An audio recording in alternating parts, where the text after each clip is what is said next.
White house के पास हुए एक आतंकवादी हमले की तस्वीर दिखाते हैं। अमेरिका की पूर्व विदेश मंत्री हिलरी क्लिंटन ने एक बार कहा था कि आप अपने घर में सांप पालकर यह उम्मीद नहीं कर सकते कि वो सिर्फ आपके पड़ोसियों को ही डसेगा और आपको नहीं डसेगा। और यह बात तब उन्होंने पाकिस्तान के लिए कही थी, क्योंकि पाकिस्तान उस समय आतंकवादियों को पालता था और सोचता था कि ये जो आतंकवादी हैं ये सिर्फ भारत को डसेंगे। लेकिन आज हालात ऐसे बन गए कि ये लाइन, ये विचार अमेरिका पर लागू हो रहा है।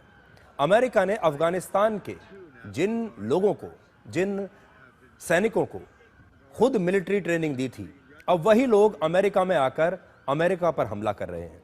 आज व्हाइट हाउस के पास अफगानिस्तान के एक शरणार्थी ने अमेरिका के 2 सैनिकों पर गोलियां चला दी और इन दोनों की हालत इस समय बहुत ही गंभीर है। यह हमला 29 वर्ष के रहमानुल्लाह लाकनवाल ने किया है। रहमानुल्लाह अफगानिस्तान के काबुल का रहने वाला है और वो अफगानिस्तान में अमेरिकी खुफिया एजेंसी CIA की एक गोपनीय यूनिट के लिए काम किया करता था। इस फोर्स का नाम है कांधार स्ट्राइक फोर्स और आप इस व्यक्ति का आई कार्ड भी देख सकते हैं। ये देखिए, कांधार स्ट्राइक फोर्स का इसका आई कार्ड है जो आपकी स्क्रीन पर है। और इसे उस समय अमेरिका की सेना ने ही ट्रेनिंग दी थी। यह हमलावर एक जमाने में अफगानिस्तान का सैनिक हुआ करता था जिसे अमेरिका की सेना ने ट्रेनिंग दी। अफगानिस्तान पर तालिबान के कब्जे के बाद वर्ष 2021 में जो बाइडेन की सरकार ने रहमानुल्लाह जैसे बहुत सारे लोगों को अमेरिका में शरण दे दी और इसी साल अप्रैल में इस शरण को जो है औपचारिक रूप में इसे क्लियर कर दिया गया। अब यह वहां का शरणार्थी बन गया।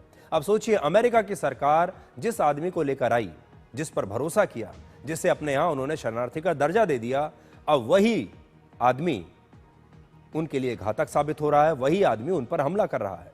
रहमानुल्लाह ने व्हाइट हाउस से सिर्फ 1 किलोमीटर दूर एक मेट्रो स्टेशन के पास 2 सैनिकों पर जानबूझकर गोली चलाई और यह हमला अनजाने में नहीं हुआ। इसके बाद तुरंत वहां पर अमेरिकी राष्ट्रपति की सीक्रेट सर्विस के एजेंट्स और सुरक्षा बल पहुंच गए। वहां लगातार फायरिंग हुई और आखिरकार रहमानुल्लाह को गिरफ्तार कर लिया गया। इस हमले में घायल दोनों सैनिकों को सिर में गोली लगी है और उनकी हालत इस समय बहुत गंभीर है। अमेरिका के राष्ट्रपति डोनाल्ड ट्रंप ने इसे एक आतंकवादी घटना बताया है और कहा है कि जो भी इसमें शामिल होगा उन्हें इसकी बहुत बड़ी कीमत चुकानी पड़ेगी। We must now re-examine every single alien who has entered our country from Afghanistan under Biden, and we must take all necessary measures to ensure the removal of any alien from any country who does not belong here or add benefit to our country. If they can't love our country, we don't want them. America will never bend and never yield in the face of terror. अमेरिकी media के मुताबिक Rahmanullah America में ही अपनी पत्नी और 5 बच्चों के साथ रहता है। हालांकि अब तक ये पता नहीं चला है कि रहमानुल्लाह ने यह हमला किया क्यों। उसके पड़ोसियों का कहना है कि हाल ही में उसने सोशल मीडिया पर अमेरिका के विरोध में कुछ पोस्ट लिखे थे और उसने तालिबान का भी समर्थन किया था। लेकिन अब तक रहमानुल्लाह का किसी आतंकवादी संगठन से कोई संबंध नहीं मिला है। अब जरा सोचिए, रहमानुल्लाह को लाने के लिए अमेरिका के 4 सैनिकों ने बाकायदा पत्र लिखकर उसकी बहादुरी की प्रशंसा की थी, तब जाकर उसे अमेरिका में एंट्री मिली और रहमानुल्लाह सहित अफगानिस्तान के करीब 2 लाख लोगों को अमेरिका में शरण दी गई है। वर्ष 2021 में अमेरिका ने इसके लिए ऑपरेशन अलाइज वेलकम चलाया था। मतलब कि हमारे जो सहयोगी देश हैं, अलाइज हैं, उनका स्वागत हम करते हैं।